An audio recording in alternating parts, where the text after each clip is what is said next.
Bonjour à tous. Nous allons nous intéresser dans cette nouvelle vidéo à l'aspect expérimental de la mesure de conductivité et à ses applications dans le domaine de la chimie analytique. Nous présenterons donc dans un premier temps les dispositifs permettant la mesure de la conductivité d'une solution, son principe de fonctionnement et les différents facteurs qui influent la mesure. Dans un second temps, nous présenterons quelques exemples d'application de la mesure de conductivité à des fins analytiques. Commençons donc par présenter le dispositif expérimental de mesure de conductivité d'une solution. Pour mesurer la conductivité d'une solution, on utilise un dispositif expérimental constitué de deux éléments, à savoir un conductimètre et une électrode, communément appelée cellule de conductivité. Les différents conductimètres que l'on trouve sur le marché ne diffèrent en général les uns des autres que par leur design, les options de mesure qu'ils vont proposer et par leur précision. Sur le principe de fonctionnement, ils fonctionnent sur le même principe. Ils imposent un courant, ils récupèrent une tension mesurée par la cellule et à partir de ces deux valeurs, ils calculent la valeur de la conductivité spécifique. Pour ce qui concerne les cellules de conductivité, il existe trois grandes familles de cellules, à savoir les cellules à deux pôles, les cellules à quatre pôles et les cellules à induction qui ne seront pas abordées ici. Pour les cellules à deux pôles, il existe différentes configurations possibles. Les cellules à deux pôles classiques sont formées de deux plaques de surface L et distantes d'une longueur L, entourées généralement d'une protection cylindrique. Une autre configuration également couramment rencontrée consiste en une broche métallique qui constitue le premier pôle, entourée d'un cylindre à la surface duquel se trouve le second pôle. Dans ces cellules à deux pôles, le courant et la tension sont enregistrés entre les deux mêmes pôles. Les points forts de ces cellules de conductivité sont qu'elles permettent la mesure de conductivité faible avec une grande précision. Elles sont donc particulièrement adaptées à la mesure de la conductivité de l'eau pure, des solutions aqueuses très diluées et des solutions non aqueuses. Les cellules à quatre pôles sont des modèles plus évolués de cellules conductimétriques. Elles fonctionnent avec une paire de pôles supplémentaires. Les pôles extérieurs sont les pôles auxquels on va appliquer un courant. Les pôles intérieurs, placés dans le champ électrique des pôles extérieurs, servent à mesurer la tension à l'aide d'un amplificateur à haute impédance, de sorte que le courant qui circule entre ces pôles intérieurs soit faible. Le point fort de ces cellules est la large gamme de conductivité dans laquelle elles peuvent être utilisées, typiquement entre quelques dizaines de microsiemens et quelques milliers de millisiemens. Vous voyez que le principe de mesure de conductivité apparaît à première vue relativement simple. Mais regardons maintenant de façon plus précise comment cela fonctionne et quels sont les points à prendre en considération pour une mesure précise de la conductivité d'une solution. Lorsque le conductimètre impose un courant I entre les deux pôles de la cellule de conductivité, cela génère le déplacement des ions dans la solution pour assurer le passage de ce courant et génère une tension entre les deux pôles de la cellule. Compte tenu de l'expression de la conductance de la solution, celle-ci peut être déterminée à partir des grandeurs I et U, puisque G est égal à U sur I. Le passage à la conductivité spécifique sigma nécessite d'indiquer au conductimètre la valeur de la constante de cellule. Ceci se fait généralement par l'étalonnage du conductimètre à l'aide d'une solution d'électrolyte de conductivité parfaitement connue. Sous l'effet de l'application d'un courant continu entre les deux pôles de la cellule, les cations se déplacent vers le pôle négatif de la cellule et les anions vers le pôle positif. Ceci conduit en général à une accumulation des ions à la proximité de la surface des pôles et à l'apparition d'une double couche appelée double couche électrochimique, qui crée une différence de concentration importante entre le sein de la solution et la surface des pôles. L'apparition de cette double couche électrochimique entraîne en général l'apparition d'un champ électrique parasite créé par l'apparition d'une différence de potentiel. Les conséquences de l'apparition de cette double couche sont non seulement une diminution de la mobilité des ions due à l'augmentation de concentration au voisinage des pôles, mais également à l'apparition possible de réactions d'électrolyse venant modifier la composition de la solution. L'ensemble des phénomènes dus à l'apparition de cette double couche électrochimique est regroupé sous le nom de phénomène de polarisation. Ils sont responsables au niveau de la mesure de l'apparition d'une résistance parasite qui vient s'additionner à la résistance de la solution. Ce phénomène parasite sera donc d'autant plus important que la concentration de la solution en espèce ionique sera élevée. Il est donc important d'essayer de minimiser au maximum cet effet de polarisation pour obtenir la conductivité réelle de la solution. Le moyen utilisé pour limiter ce phénomène est d'appliquer entre les deux pôles de la cellule de conductivité non pas un courant continu, mais un courant alternatif. Dans ce cas, les ions ne vont plus se déplacer dans un sens unique, mais autour d'une position d'équilibre au rythme de la fréquence du courant imposé.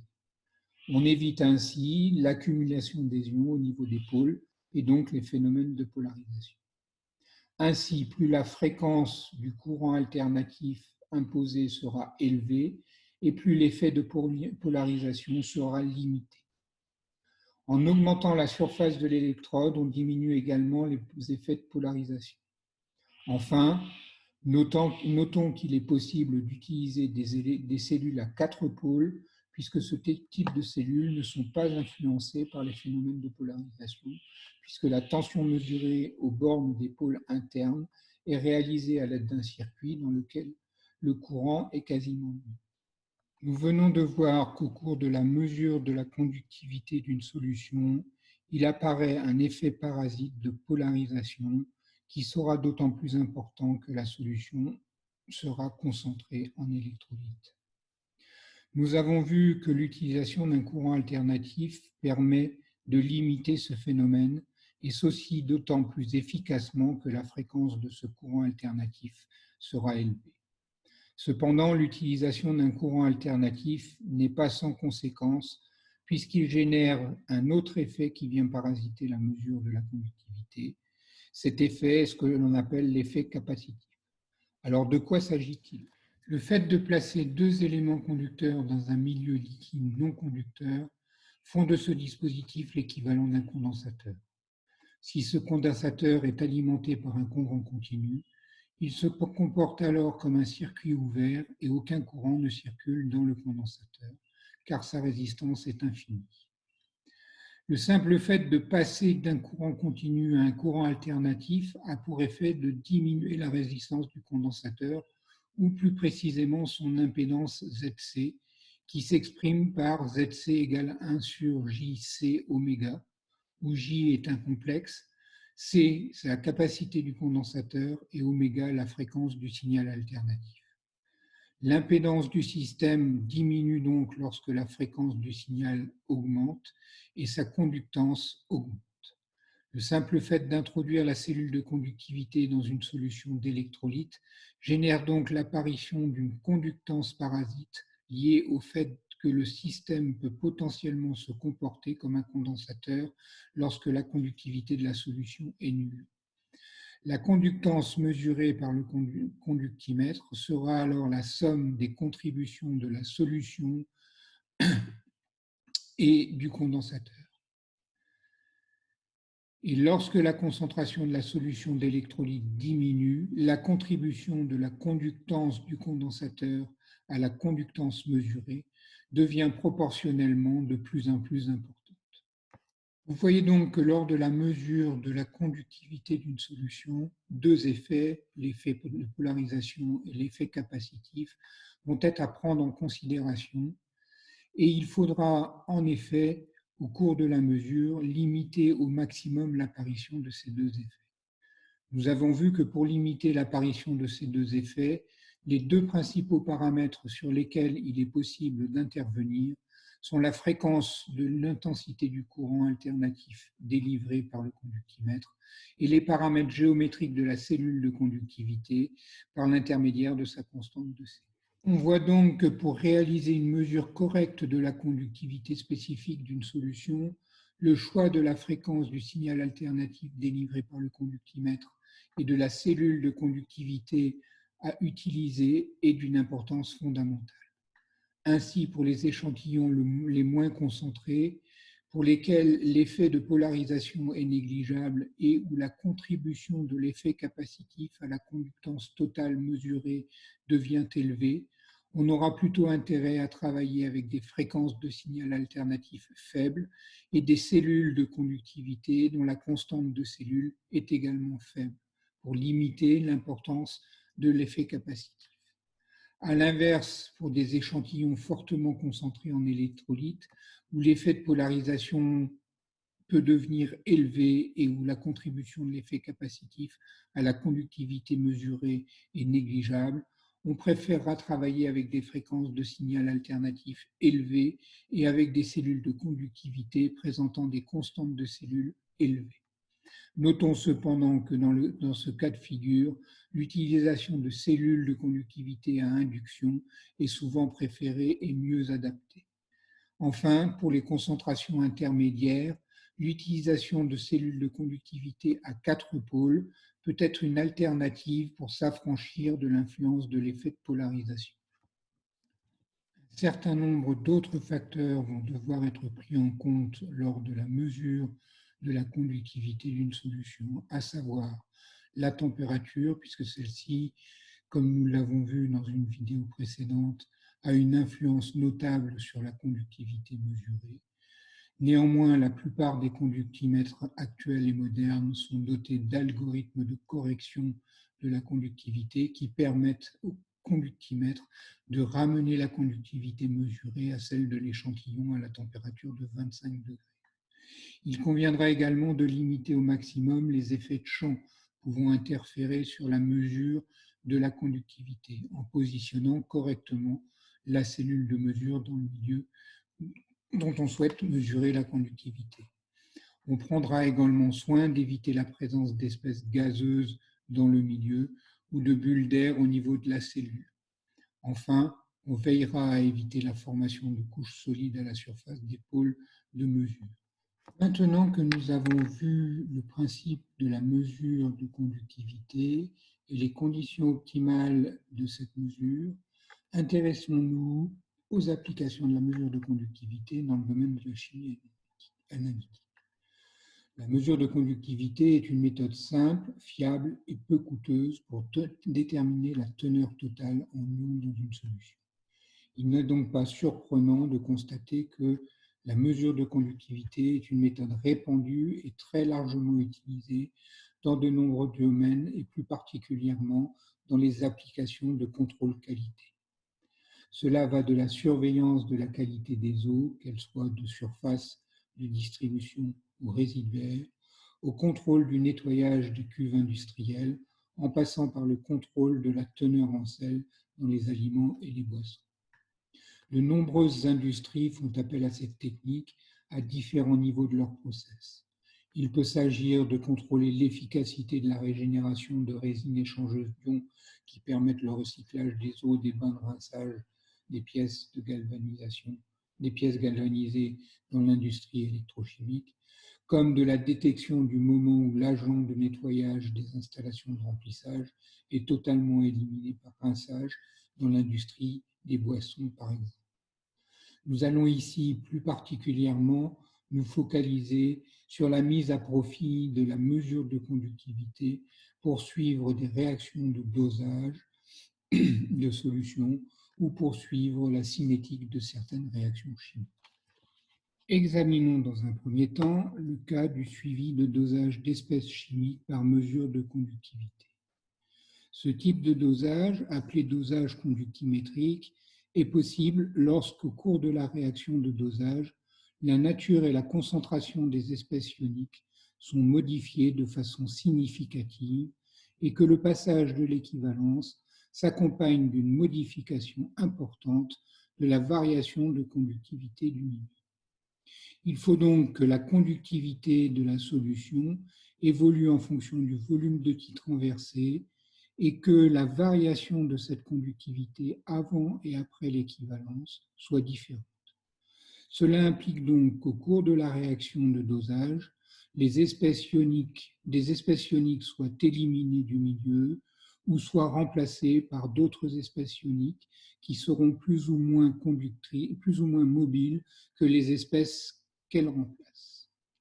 Examinons sur un exemple la démarche qui peut être employée pour simuler de façon théorique ce type de dosage. L'exemple choisi est celui du dosage de l'acide chlorhydrique par la soude.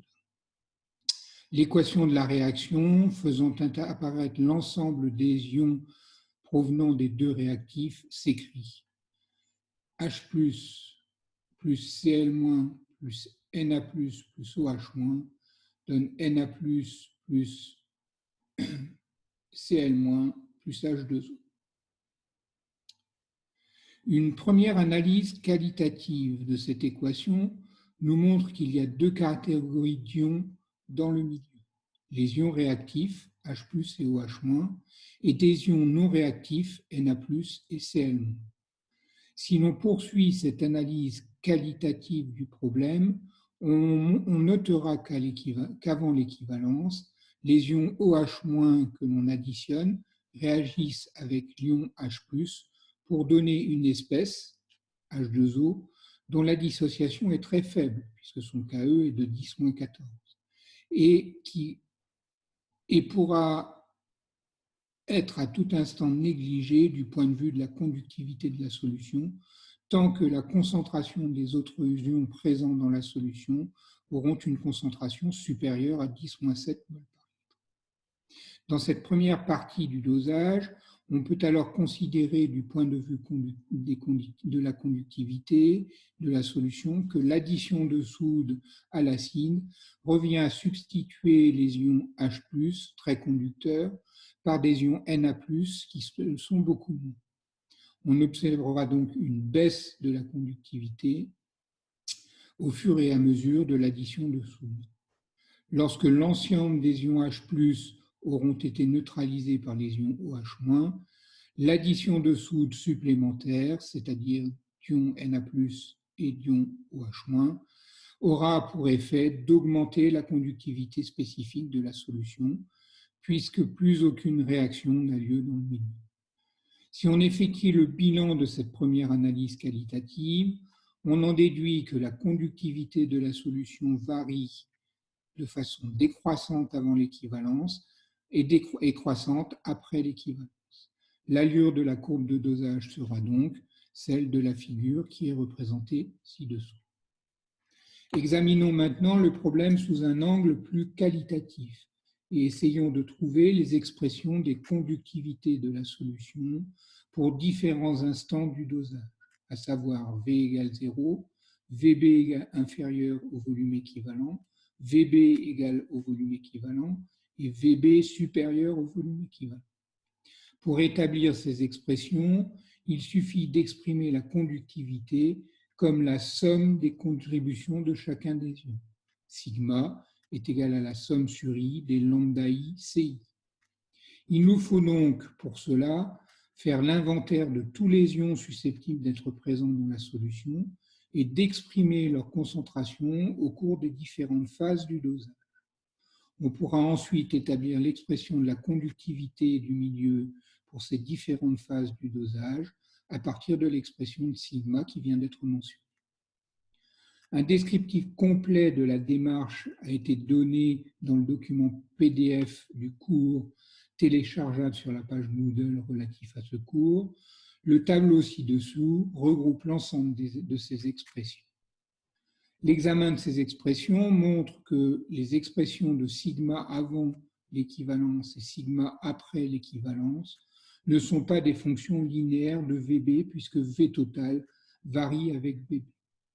Cependant, il est possible de linéariser le problème en multipliant l'expression des conductivités équivalences par le volume total.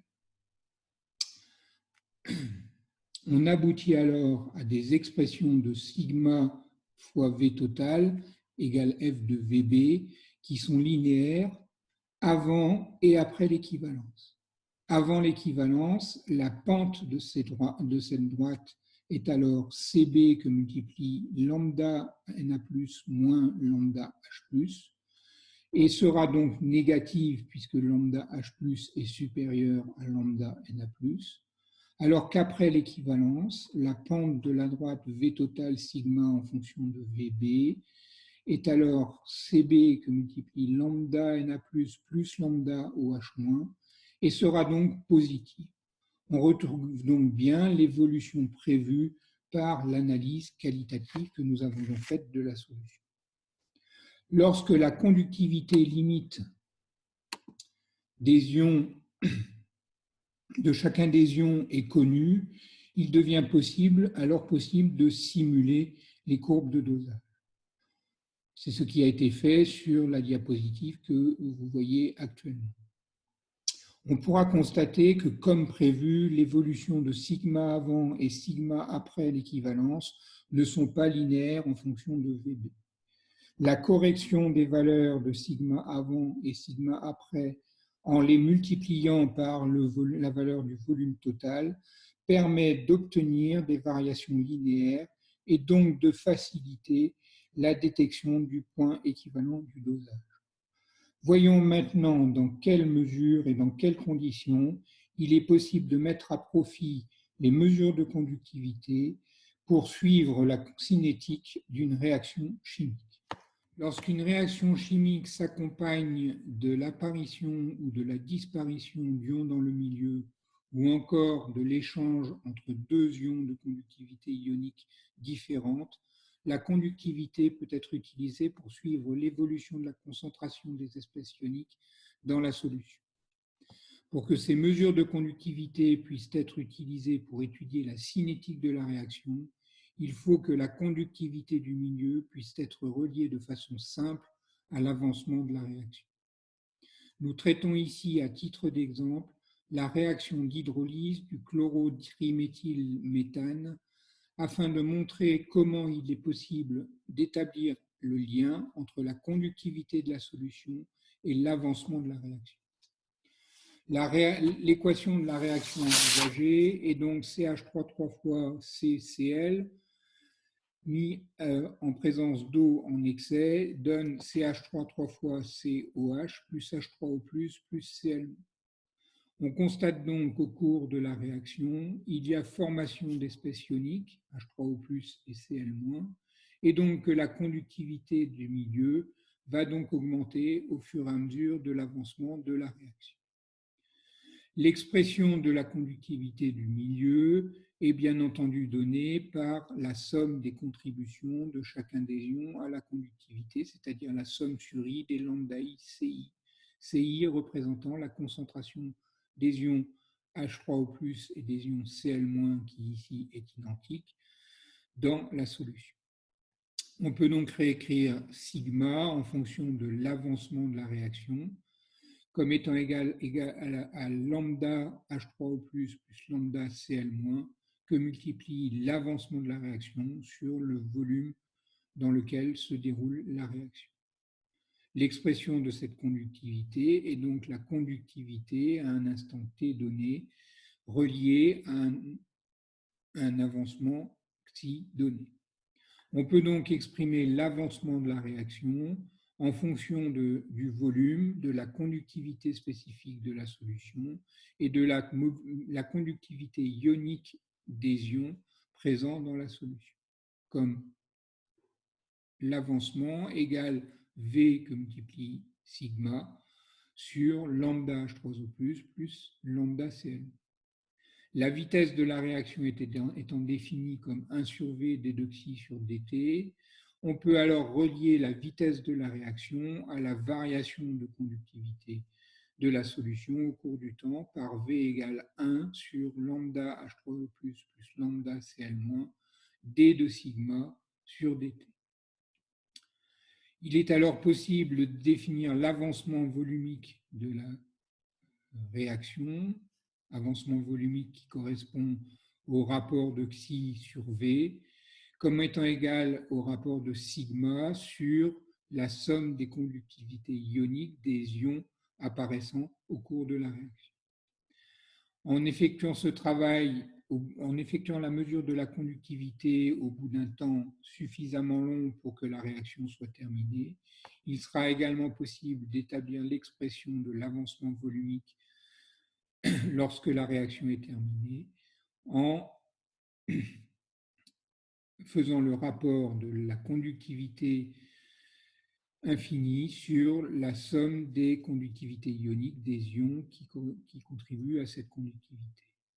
On a donc un lien entre l'avancement de la réaction à un instant t donné, son avancement à la fin de la réaction, la conductivité de la solution à un instant donné et la conductivité en fin de réaction, puisque x sera égal à x infini que multiplie sigma sur sigma infini. On voit donc qu'il est relativement simple de relier l'avancement volumique de la réaction à la conductivité de la solution. Et donc l'étude cinétique de cette réaction par conductivité sera donc possible. Cette vidéo sur les aspects pratiques de la conductivité est maintenant terminée. Elle nous aura permis de montrer que lors de la mesure de la conductivité, un certain nombre de paramètres devaient être pris en compte pour optimiser les conditions de mesure. Elle nous aura également permis de mettre en avant l'intérêt de ces mesures de conductivité dans le domaine de la chimie analytique, notamment les potentialités de cette technique de mesure pour la réalisation de dosages chimiques et le suivi cinétique de réactions chimiques. Je vous remercie de votre attention.